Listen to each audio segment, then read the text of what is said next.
Dalam visi misinya Pak Ganjar dan Pak Mahfud itu sekitar ada 60 lembar visi Iya, misinya, banyak banget gitu. Tapi saya mau concern kedua, yaitu soal ekonomi dan Ya. pertahanan. iya, Nanti Pak Andika bisa menjelaskan soal yang pertama soal ekonomi, Pak. Eh, kan masih banyak pekerjaan rumahnya ya, pasti betul, soal ekonomi. Kalau betul. kita lihat di sini ada beberapa concern ya. Yang pertama adalah mempercepat pembangunan ekonomi berdikari berbasis pengetahuan dan nilai tambah. Yang kedua adalah mempercepat pemerataan pembangunan ekonomi. Iya, Padahal PR di kita ekonomi itu untuk pertumbuhannya kan masih sekitar 5%-an, betul, walaupun naik ya dibanding dengan waktu masih COVID gitu. betul. Pak, yang harus masih dikejar dari pertumbuhan ekonomi itu apa, Pak? Nanti ke depan untuk pasangan Pak Ganjar. Jadi pertumbuhan ekonomi kan dua arah sekaligus, Mas ya. Yang pertama adalah memperbaiki internal, khususnya penyelenggara pemerintahan, karena ini hubungannya sangat dekat ini, Mas, dengan ada atau tidaknya uang dari luar masuk. Itu hubungannya dengan penyelenggara pemerintahan sendiri. Kalau penyelenggaraan pemerintahan dan pemerintahannya sendiri unpredictable, kemudian korupsinya masih tinggi, kepastian hukumnya nggak ada, itu juga secara otomatis uang dari luar ini akan sulit untuk masuk. Karena biasanya uang dari luar ini kan jangka panjang. Mereka berpikir paling tidak di atas 10 tahun. Tapi kalau kepastian hukumnya mereka melihat kurang bagus, kemudian unpredictable atau nggak bisa diduga, artinya ya mungkin sak mau-maunya lah pemerintahan ini. Sekarang A, besok posisinya B, wah itu juga sulit dalam perhitungan sebuah investasi, Mas. Termasuk korupsinya. Nah, Ini lumayan tipis-tipis nih nusuknya nih.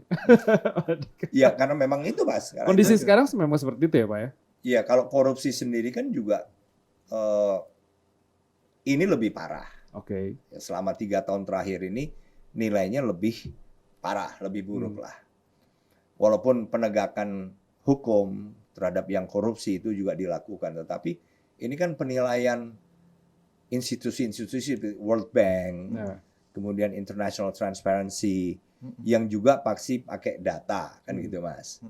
Jadi kita harus objektif juga. Kita juga menggunakan parameter yang dilakukan oleh institusi yang juga punya reputasi kok. Ini kan satu bukti bahwa control of corruption ini memang masih justru menurun 3 tahun belakangan ini. Nah, jadi selain membenahi penyelenggara pemerintah di dalam, juga yang ujung-ujungnya justru akan memperbesar keinginan orang luar untuk melakukan investasi di Indonesia. Kemudian juga menurut saya juga adalah bagaimana mulai meningkatkan SDM-nya. Oke, dari sisi SDM ya, Pak SDM, karena investasi masuk ke dalam yang ujungnya juga akan membutuhkan partisipasi dari masyarakat Indonesia untuk bekerja di situ. Tapi kemudian kalau kita kurang siap SDM-nya dinilai tidak banyak yang kemudian bisa diserap, kan sayang juga sebenarnya, kan gitu. Nanti ujung-ujungnya pakai TKA lagi ya, Pak? Ya, itu sih sesuatu yang ini salah satu visi misinya itu adalah cepat kerja, akan membuka 17 juta lapangan pekerjaan. Kalau kita lihat angkanya kan sekarang pengangguran itu masih lumayan persentasenya 7%-an ya, Pak ya. Kalau pengangguran sekarang ini 5, Mas. 5, ya. Iya, 5, oke.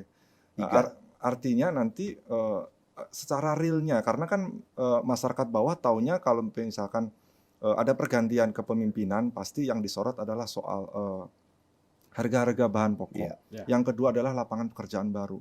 Biar kaum mager gitu katanya biar segera dapat kerja, Pak. Secara real itu itu udah mager tapi pengen kerja gimana tuh sih sebenarnya? Iya, Padahal harus ningkatin SDM tadi kata. Nah ini benar terkait dengan harus meningkatkan SDM, sedangkan kualitas di SDM kita kan harus disiapkan, Pak ya.